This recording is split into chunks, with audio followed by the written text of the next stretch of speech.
Cavalier aux dames, second figure l'été.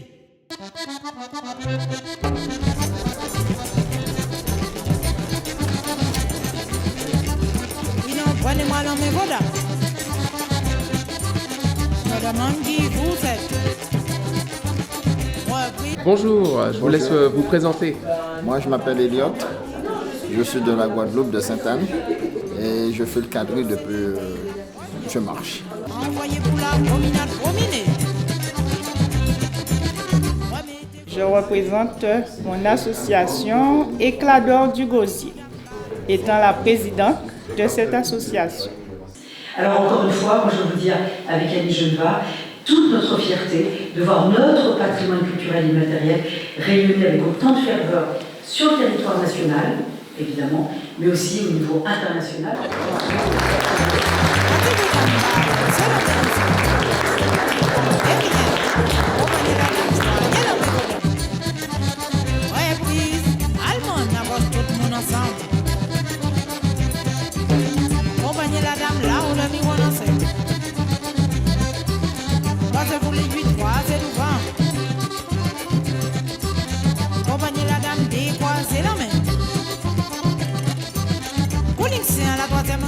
Quel est votre ressenti à chaud? C'est beaucoup de bonheur, beaucoup de plaisir et d'enthousiasme d'avoir réussi à avoir ce certificat, et je ne remercierai jamais assez toutes les associations qui ont contribué, que ce soit les associations de Guyane, de Martinique et surtout de la Guadeloupe, puisque la première fiche d'inventaire qui rentre au patrimoine culturel immatériel de la culture, c'est celle de la Guadeloupe. Le ressenti, c'est un ressenti de quelqu'un qui a une satisfaction qui va croissante, parce que nos arts sont reconnus, sont portés à un niveau qui fait qu'on est de plus en plus visible, et je précise, visible positivement.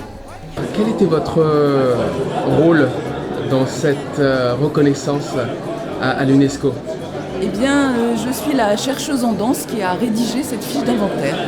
Donc c'était un travail qui a été nourri bien évidemment par des recherches préalables, en tant que chercheuse en danse justement, et puis par mon compagnonnage avec la compagnie d'Ifekako qui m'a amenée sur les différents sites pour examiner, avoir un regard d'observatrice de ces danses, de ces pratiques et des porteurs de tradition. J'imagine que vous êtes fière de cette distinction?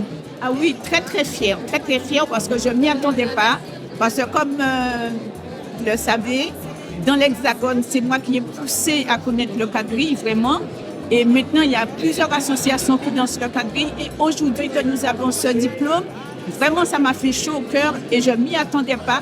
Et surtout faire une petite danse dans cette salle. Je suis Dr Viviane Bidon de France, présidente de l'association Amalgame Humanisme, association qui s'occupe de l'enfance défavorisée. Et c'est la raison pour laquelle je suis là aujourd'hui. Parce que, avec Chantal, j'ai beaucoup d'admiration pour cette femme.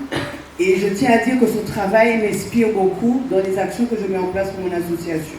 Alors, pourquoi je suis marraine? D'abord parce qu'elle me l'a demandé et que je l'ai accepté. Mais c'est à la suite d'une longue réflexion, parce que je ne suis pas capable de prendre des décisions comme ça et de me retrouver à chapeauter quelque chose que je ne connais pas. Mais avec ce qui s'est passé pendant tout ce mois-là, j'ai suivi plusieurs événements et je tire vraiment mon chapeau à Chantal et je lui fais mes sincères félicitations, parce qu'elle a réussi à développer un médium très important, la culture, à l'exporter, à l'emporter et à en faire un outil de travail très important pour la jeunesse. Et donc nous sommes une association de musique et de danse, parce que le quadrille c'est aussi une musique. Donc s'il n'y a pas de musique, il n'y a pas de danse.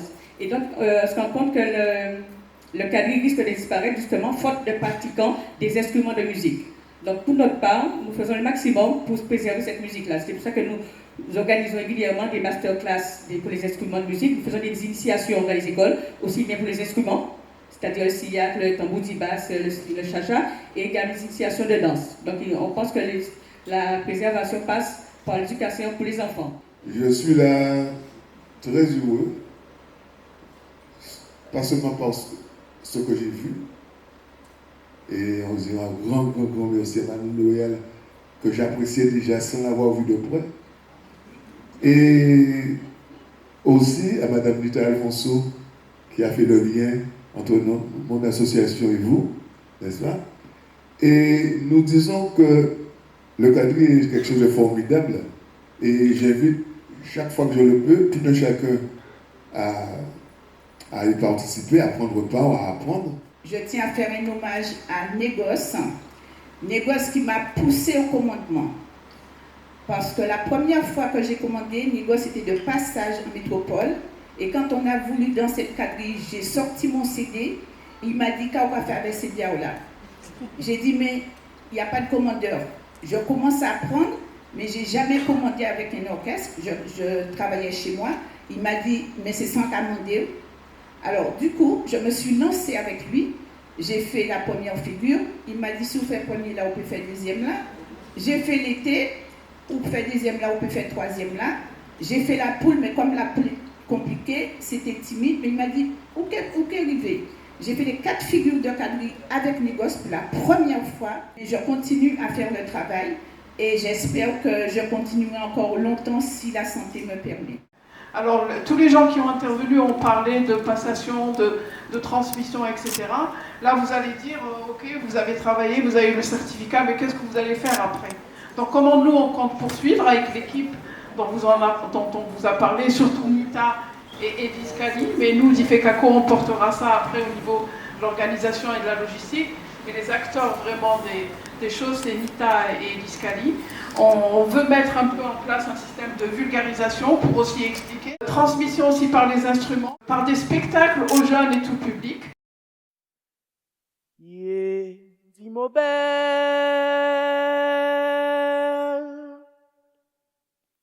yeah, dis-moi jolie,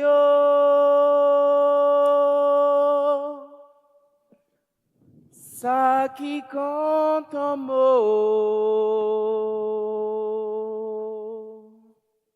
marcher derrière moi.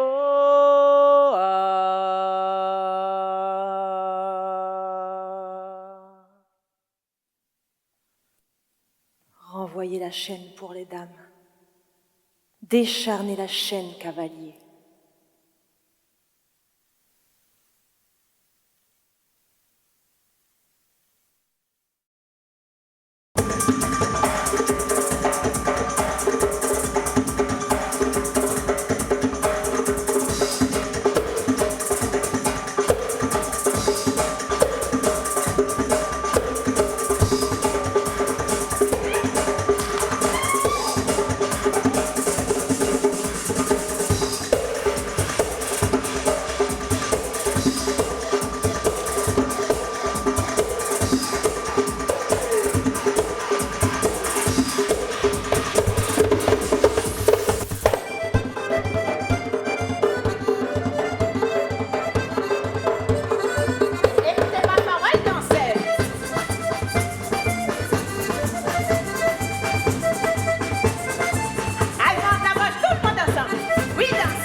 Et il y a sûrement d'autres choses par aussi commencer à écrire des partitions. Parce que pour apprendre la musique, c'est bien aussi de faire comme une institution autour de ça. Alors c'est une très très grande satisfaction pour moi, parce que j'ai aussi œuvré pour cette nomination.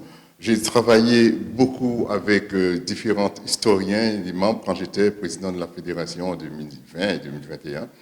Donc, nous avons travaillé, puis je pense qu'on avait besoin de ce genre de nomination. Et puis surtout, moi, en tant que président de l'association Cadence et Tradition, nous dansons tous les quadrilles, nous travaillons sur le fait que le quadrille, c'est notre patrimoine, on doit le protéger, on doit le mettre en valeur. Ah oui, ça a été important et nécessaire. Et surtout que la musique traditionnelle de chez nous est très jolie. Donc alors ça nécessite la continuité et il faut l'entretenir. Et si de nos jours, si on voit bien, le peuple en a besoin. C'est de la fierté pour les Guadeloupéens de voir que leur quadrille a été reconnu et a eu ses lettres de noblesse. Moi, je suis tout à fait d'accord que ce quadrille soit entré au patrimoine immatériel de la nation. Une vraie fierté.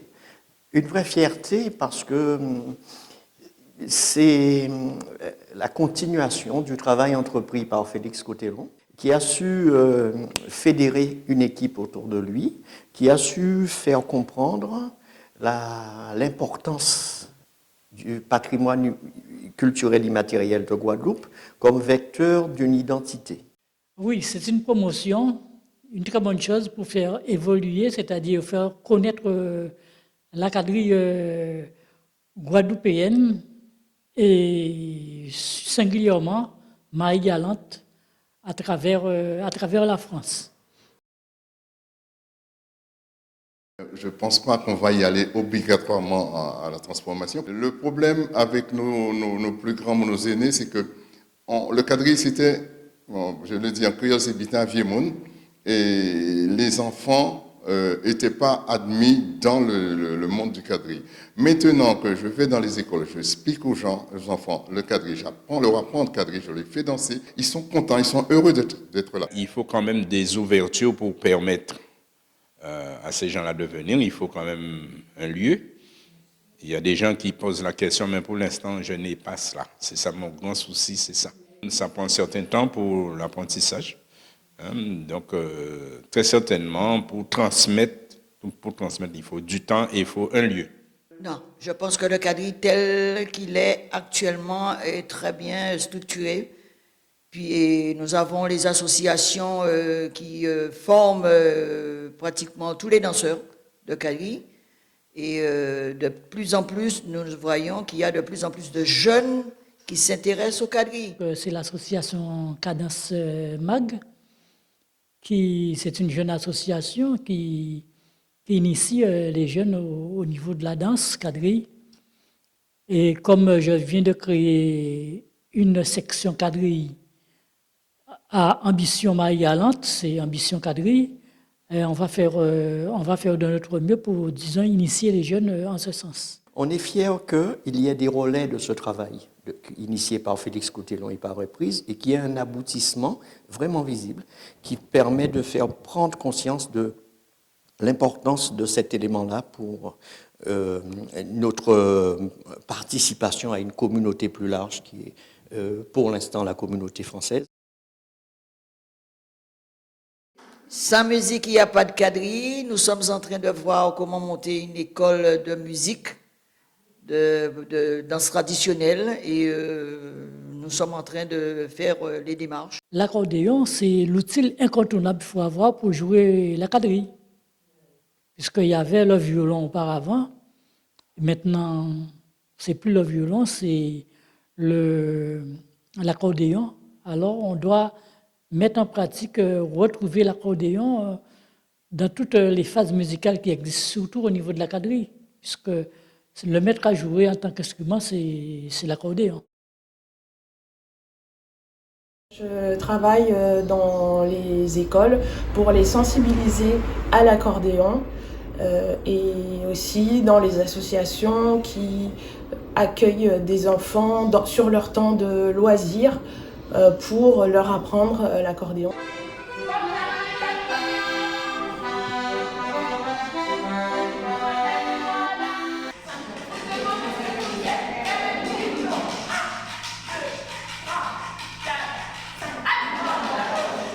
Moi, je vais au contact des tenants de la tradition, que ce soit en Guadeloupe ou en Martinique, apprendre avec les musiciens traditionnels.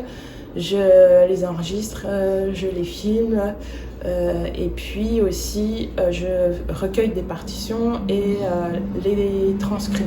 C'est une musique de tradition orale qui se transmet avec la présence, mais tous les moyens possibles sont bons pour ne pas perdre les musiques, et la transcription des partitions de la musique est aussi importante. Elle est complémentaire au reste puisque il faut, en plus de lire les partitions, mettre son interprétation, écouter et surtout aller au contact des musiciens, voir la danse.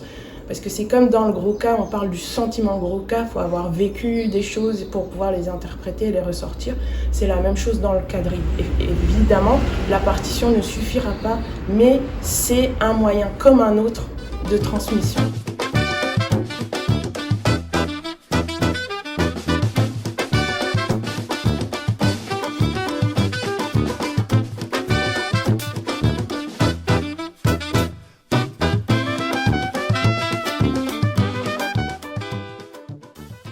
Alors, je suis Huguette, j'habite le Loiret, Orléans, et je suis chef de chœur d'une association, le Club Antillais du Loiret, chef de chœur, et je donne des cours de quadrille.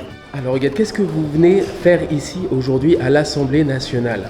Alors, je suis venue ici avec une partie de mon équipe de danse pour recevoir le certificat aux associations de quadrille dans l'Hexagone. C'est un grand honneur et puis ça nous fait extrêmement plaisir de voir que les danses antillaises sont reconnues.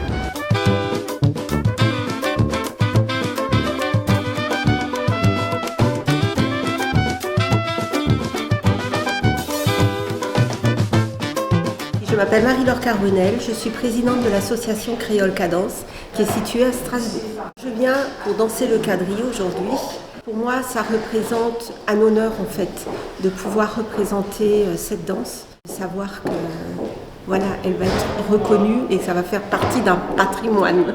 Moi, je suis Chantal Loyal, donc directrice artistique et chorégraphe de la compagnie Difekako. Difekako est une compagnie de danse qui existe depuis 30 ans. Nous avons fêté les 30 ans l'année dernière. Et nous sommes ici pour différentes choses, parce que j'ai également sorti un écrit avec l'aide d'un ami écrivain, Dominique Roderer, sur ma vie personnelle et la vie artistique que j'ai menée depuis toutes ces années. Et également aussi pour la remise des certificats des quadrilles. Et je laisserai Thomas Mouzard, qui est la personne en grande responsabilité au ministère de la Culture, qui est présent ici, vous en parler. Et puis toutes les personnes qui m'ont accompagné dans ce travail autour des quadrilles, donc Isabelle Callard, Estelle Corbière, et également Nita Alfonso, commandeuse, et toutes les associations qui sont ici présentes ce soir. Je vous remercie énormément. Donc je laisserai M. Christian Baptiste, qui nous reçoit chez lui, vous accueillir. Merci à vous. Je suis d'autant plus heureux de vous accueillir avec Chantal. Je pense que c'est un événement particulier où on va mettre en avant notre culture, nos racines, avec une partie en tout cas, à travers la danse quadrille. C'est aussi un travail de transmission et nous sommes fiers, très fiers de ce que nous sommes. Nous sommes fiers de nos origines. Nous sommes fiers de faire en sorte que notre culture puisse inonder ici et là à travers la planète. Mais je voudrais, Chantal, ici, à l'Assemblée nationale, je vais te remettre la médaille de l'Assemblée nationale. Je te remercie.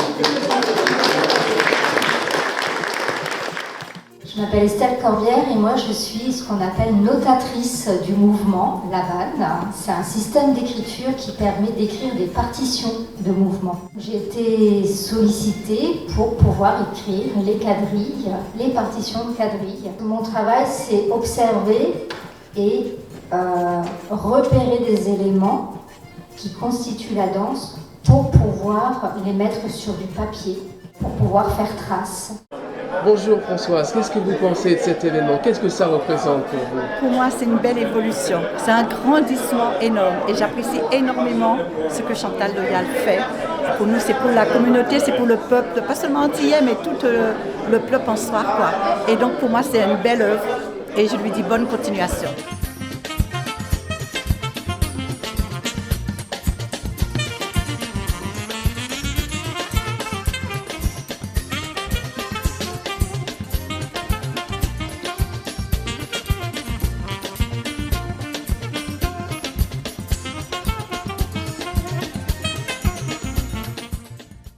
suis Thomas Mouzard, donc je suis chargé de mission pour le patrimoine culturel immatériel au ministère de la Culture. Quelle est l'importance de ce certificat? Une dimension de reconnaissance des quadrilles, de cette pratique culturelle, comme du patrimoine culturel immatériel en France. Et quel a été votre rôle? Alors moi, finalement, j'ai accompagné la démarche d'inventaire, parce qu'il y a tout un travail à faire de description, mais aussi de réflexion sur comment on va sauvegarder cette pratique culturelle. Certes, c'est du patrimoine, donc c'est du passé, mais c'est aussi des perspectives d'avenir. Comment on va sauvegarder, continuer à garder vivant cette pratique culturelle. Donc là, il y a une réflexion à avoir à ce niveau-là, et c'est très modestement accompagner cette démarche, en fait.